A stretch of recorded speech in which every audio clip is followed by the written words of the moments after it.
मध्ये होत असलेल्या दमदार पावसामुळे नीरा नदीवरील चारही धरणांमधनं नदीत पाणी सोडलं जातंय आणि त्यामुळे नीरा नदीकाठी सध्या पूरस्थिती निर्माण झालेली आहे।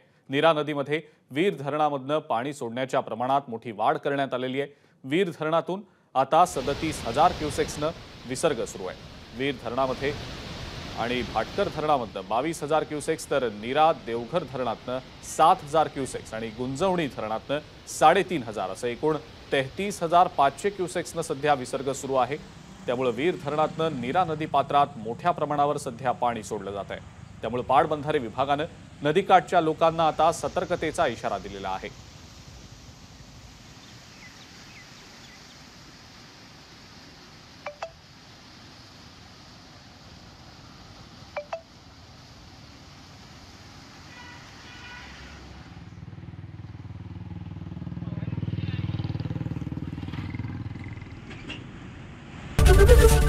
एबीपी माझा, उघडा डोळे बघा नीट।